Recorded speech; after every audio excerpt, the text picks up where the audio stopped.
واقعی بس مختصر سے ایک عرض کر دیتا ہوں کہ سرکار ایک وادی سے گزر رہے تھے، ایک پہلوان سامنے سے آیا، کافر تھا، اور لکھا یہ کہ وہ اتنا لہیم و شہیم تھا کہ اگر وہ گائے کی کھال کے اوپر کھڑا ہو جاتا اور لوگ اس کو کھینچتے تو کھال پھٹ جاتی تھی، اس کے پاؤں کے نیچے سے نکالنا ممکن نہیں تھا۔ اللہ اکبر۔ سرکار سے جب ملا تو سرکار نے اس کو اسلام کی دعوت دی۔ اس نے کہا اگر آپ مجھے پچھاڑ دینا اچھا تو میں ایمان لے آؤں گا۔ اچھا اچھا، عجیب۔ سرکار نے کہا آ جاؤ، ایک ہی وار میں اٹھا کے اس کو نیچے پٹک دیا، لیکن وہ ایمان نہیں لایا۔ اچھا، پھر ایک اور تھے رکانہ رضی اللہ تعالیٰ عنہ، ان سے بھی ایسے ہی ہوا، وہ بکریاں چراتے تھے لوگوں کی، سرکار مل گئے وادی میں، کہنے لگے اگر آپ مجھے ہرا دینا میں ایک بکری دے دوں گا۔ سرکار نے ہرا دیا، ایک بکری لے لی، کہا پھر ریسلنگ ہوگی، پھر دوبارہ ہرایا، 3 بکریاں لے لیں سرکار نے۔ اب وہ کہتے ہیں میں سائڈ میں بیٹھ گیا اور میں سر پکڑ کے کہ اب میں ان بکریوں کا حساب کیسے دوں گا؟ تو سرکار نے ارشاد فرمایا کہ ہم پر ایمان لاتے ہو؟ ایمان لے آئے، سرکار نے بکریاں بھی واپس فرما دی۔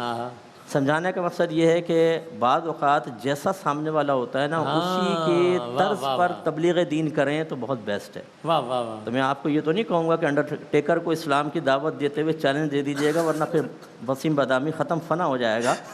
لیکن یہ ضرور ہے کہ ہمیں جیسے ڈاکٹرز کو دینی ہے تو ذرا انہی کی لینگویج میں، ان کی ٹرمز یوز کرتے ہوئے، انہی کے طرز کے اوپر۔ اسی طرح اسکول کالج یونیورسٹی میں جائیں تو وہاں بیان کا انداز مختلف ہونا چاہیے۔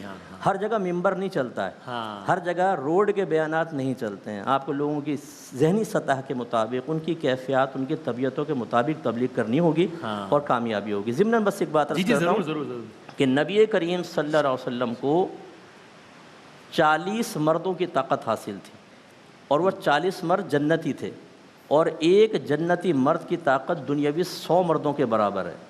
گویا کہ نبی کریم صلی اللہ علیہ وسلم کو 4000 مردوں کی طاقت حاصل تھی۔ یہ تو بخاری میں موجود ہے۔ حضرت انس کہتے ہیں کہ ہم آپس میں کہا کرتے تھے کہ سرکار کو 30 جنتی مردوں کی طاقت حاصل ہے، اور ایک روایت میں 40۔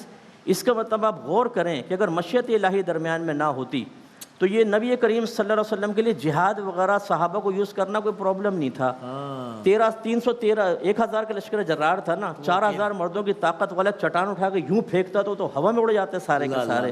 جو زمین پہ کھڑے ہو کے چاند کے 2 ٹکڑے کر دے، وہ کافروں کو 2 ٹکڑے نہیں کر سکتا، لیکن مشیت الہی ہے۔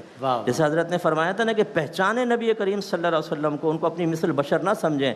میرے آقا صلی اللہ علیہ وسلم کو اللہ نے بڑے اختیارات، بڑی طاقت اور بہت کچھ نعمتوں سے نوازا ہے۔ اظہار اس لیے نہیں کرتے کہ مشیت الہی درمیان میں آ جاتی ہے، اور اعلیٰ حضرت فرماتے ہیں کہ میدان محشر میں مشیت الہی سامنے نہیں ہوگی، سرکار کو بڑا اختیار دیا جائے گا۔ ہاں جہاں حکم الہی وہ ہے، ورنہ سرکار کو بہت اختیار ہوگا، اور اظہار اختیار اس وقت دیکھیں پہ جو عالم محبت ہیں وہ کیسا انعام پاتے ہیں۔ انشاءاللہ، سبحان اللہ، سبحان اللہ۔ کیا